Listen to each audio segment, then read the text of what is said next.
আজি মানে এটা বিশেষ বিষয় লৈ মানে কিছু কথা কম বুলি ভাবিছোঁ আপোনালোকৰ চেনেলবোৰৰ জৰিয়তে অসমৰ ৰাইজক। কথাটো এনেকুৱা, অসমৰ নামনিৰ ফালত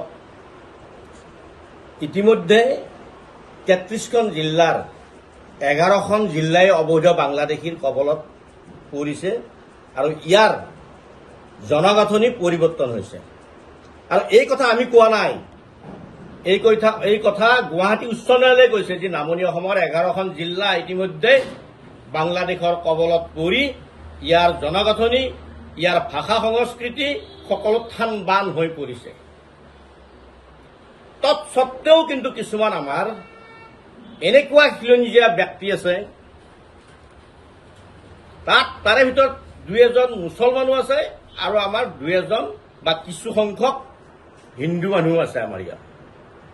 মই মুছলমানৰ কথা ক'ব নাযাওঁ, কাৰণ অবৈধ বেদখলকাৰীৰ সপক্ষে থকা যিসকল মুছলমান আছে তেওঁবিলাকৰ কথা মই এইকাৰণে ক'ব নাযাওঁ, তেওঁলোক নালন্দা বিশ্ববিদ্যালয় ধ্বংসকাৰী বক্তিৰ খিলজীৰো বংশধৰ হ'ব পাৰে।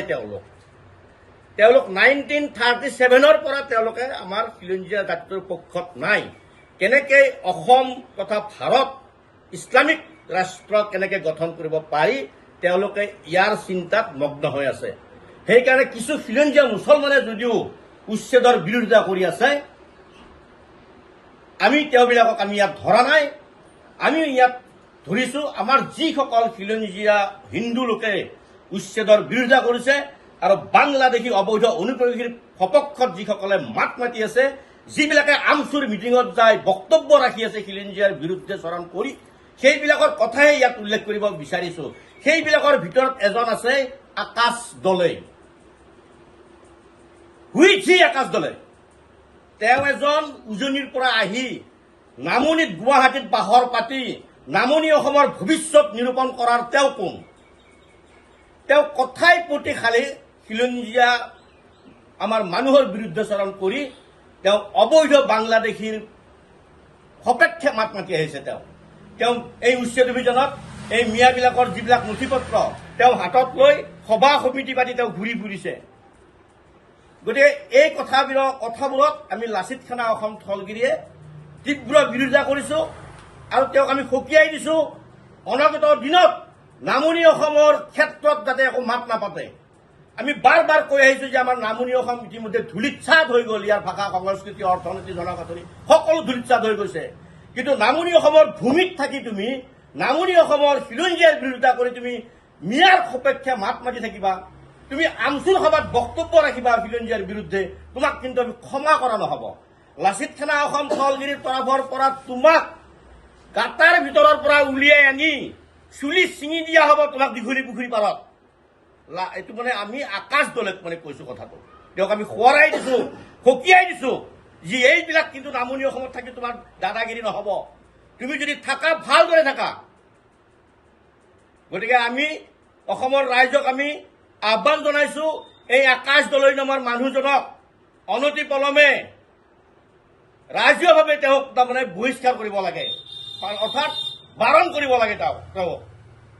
তাৰ উপৰি আপোনালোকে জানে ইতিমধ্যে আমাৰ যিটো নামনি অসমৰ ভয়াৱহ সমস্যাৰ কথা কৈ আছো আমি, 2019 চনত ধুবুৰীত 61জন আমাৰ খিলঞ্জীয়া মানুহক মিয়াই হত্যা কৰিছে। 2012 চনত কমলা ঘোষ নামৰ এজন দুৰ্গা পূজাৰ পেণ্ডেল বনোৱা মিস্ত্ৰীক মিয়াই হত্যা কৰিছে ধুবুৰীত। গতিকে আমি বাংলাদেশলৈকে যাবই নালাগে। যদি তেওঁলোকৰ যদি 1.5 কোটিৰ পৰা যদি আকৌ 3 কোটি হৈ যায়, মই কৈ আহিছো এই কথাটো, তেওঁলোকে ঘৰত আহি আমাক হত্যা নকৰিব জানো মিয়াই? গতিকে আকৌ তোমালোকে এই মিয়াৰ সপক্ষে মাত মাতি উচ্ছেদৰ তোমালোকে বিৰোধিতা কৰিবা, খিলঞ্জীয়া মানুহৰ বিৰোধিতা কৰিবা, এইবিলাক কোনে সহ্য কৰিব তোমালোকৰ এইবিলাক কথা? গতিকে আমিতো এইবিলাক কথা সহ্য নকৰিম না। গতিকে আমি সোঁৱৰাই দিছো সেইবিলাক ব্যক্তিক, বিশেষকৈ আকাশ দলে নামৰ ব্যক্তিজনক, তোমাৰ কিন্তু ৰাইজৰ সহযোগত এডাল চুলি নাথাকিব কিন্তু মাথাত। কোৱা নাই সেইবিলাক তেওঁলোকৰ ৰাজনৈতিক চক্ৰান্ত। আমি লাচিত খানা অসম থলগিৰিয়ে জনামতে কোনো বংগীয় মূলৰ মুছলমানে আমাৰ যিটো মানে চৰকাৰৰ ফালৰ পৰা যিটো ভূমি অবৈধ ভূমি উচ্ছেদ কাৰ্য চলি আছে এই কথাবিলাকত তেওঁলোকৰ সমৰ্থন নাই।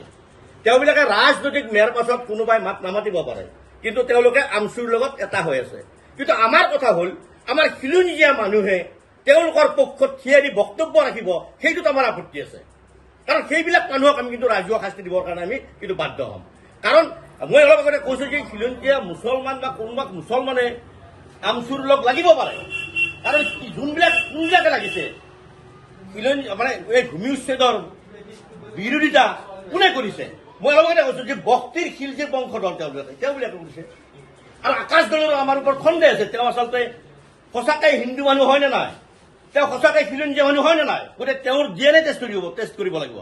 তেওঁৰ DNA টেষ্ট কৰাৰ পিছতে আমি মানে এটা মানে ডিচিশ্যনত আহিম তেওঁ আচলতে প্ৰকৃত খিলঞ্জীয়া হয় নে নহয়। আকাশ দলে তেওঁৰ DNA টেষ্ট কৰাৰ পিছতে আমি গম পাম। কিন্তু তেওঁ ভাবিব নালাগে তেওঁ হিৰো বুলি। এইখন অসমৰ নামনিৰ ফাল হয়, গতিকে ইয়াত আকাশ দলৰ দপদপনি ইয়াত নচলিব। তেওঁ যিবোৰ ডকুমেণ্টছ তেওঁ ডাটা বুলি কয়, ডেটা বুলি কয় কিবা এটা, তেওঁ এটা ডেটা বোলে তেওঁৰ ডেটা আছে কিবা হিষ্ট্ৰী বুলি জানে ননচেন্স কৰি। এই কুকুৰৰ পোৱালিটো কিবা ডেটা বলছে বুলি কয়, ডেটা জানে তেওঁ কিবা। গতিকে তেওঁক মানে কৈ দিছো দেই, এইটো মানে ইমান নকওঁ, কালিলৈকে তেওঁ কেছ কৰিব পাৰে, কেছ কৰক, আমি ভয় নকৰো। কিন্তু তেওঁ আমি জাতিৰ কাৰণে আছোতো, খিলঞ্জীয়া জাতিৰ কাৰণে আছো। তেওঁ মিয়াৰ মুখত মাত মাতি আছে, আমচুৰ সভাত যায় তেওঁ খিলঞ্জীয়াৰ বিৰুদ্ধে তেওঁ মানে বক্তব্য আগবঢ়াইছে। গতিকে তেওঁ ক'ত খালি যাব আকাশ দলে? গতিকে তেওঁক আমি আকৌ এবাৰ সকীয়াই দিছো, তোমাৰ কিন্তু নিষ্ঠাৰ নাই, তোমাক আমি মাৰি নেপেলাও, কিন্তু ৰাজ্যভাৱে কিন্তু চুলি ছিঙি দিম তোমাক গুৱাহাটীত। আজিৰ মানে বিষয়টো মানে একচুৱেলি আমাৰ অকল আকাশ দলৰ ওপৰত আমাৰ মানে এটা এনেকুৱা এটা আমাৰ চেণ্টিমেণ্ট হৈ গৈছে, এনেকুৱা এটা ভাৱ হৈ গৈছে যে মুছলমানে বিৰোধিতা কৰক আমাৰ। আৰু আমি কৈ দিছো যে মুছলমানে বিৰোধিতা কৰাটো স্বাভাৱিক, কাৰণ অসমত কেইবাজাতৰো মুছলমান আছে। কোনোবা মুছলমান আছে ধৰা তোমাৰ 1895 চনত বাংলাদেশত দুৰ্ভিক্ষ লাগাতে ইয়াত প্ৰৱেশ কৰা মুছলমান আছে। কিছুমান মুছলমান আছে ব্ৰিটিছে গোলামী কৰিবলৈ অনা মুছলমান আছে। কিছুমান মুছলমান আছে চাদুল্লাই খেতি কৰিবৰ কাৰণে অনা, বা কিছুমান মুছলমান আছে অসমক পূব পাকিস্তানৰ অন্তৰ্ভুক্ত কৰাৰ কাৰণে জনসংখ্যা বঢ়োৱাৰ কাৰণে কিছুমান অহা মুছলমান আছে। গতিকে মুছলমানৰ কথা আমি ইয়াত ক'ব যোৱা নাই। মুছলমানে আমাৰ খিলঞ্জীয়াৰ বিৰোধিতা কৰিবই। অসমৰ খিলঞ্জীয়াৰ বিৰোধিতা কৰা মুছলমানসকল ইয়াত কোনো পক্ষেই মানে আমাৰ জাতিৰ মিত্ৰ হ'ব নোৱাৰে, তেওঁলোক শত্ৰু জাতিৰ। গতিকে আমি সেইবিলাক মুছলমানৰ কথা ক'ব যোৱা নাই। আমি কৈছো যে আমাৰ বৰ্তমান খিলঞ্জীয়া মানুহে অবৈধ অনুপ্ৰৱেশকাৰীৰ পক্ষত কোনে কোনে মাত মাতিছে, আমি সেইবিলাক মানুহকে আমি সকীয়াই দিছো। আৰু ইয়াত ৰাজনৈতিক মানুহকো আমি কোৱা নাই দেই। ৰাজনৈতিক দলৰ মানুহবিলাকে ভোটৰ স্বাৰ্থত তেওঁবিলাকে যিকোনো বক্তব্য ৰাখিব, যিকোনো কথা ক'ব, কিন্তু তেওঁ কোনো ৰাজনৈতিক দলৰ ব্যক্তি নহয়, এটা সংগঠনৰ ব্যক্তি হৈ তুমি খিলঞ্জীয়াৰ পক্ষত থাকিব, তুমি আমচুৰ লগত যাই মিটিং কৰি ঘূৰি ফুৰিবা, মিয়াৰ মাজে মাজে কেম্পে তুমি ঘূৰি ফুৰিবা, কিছুমান ভুৱা ডকুমেণ্ট দেখুৱাই তোমাক কোনে সহ্য কৰিব?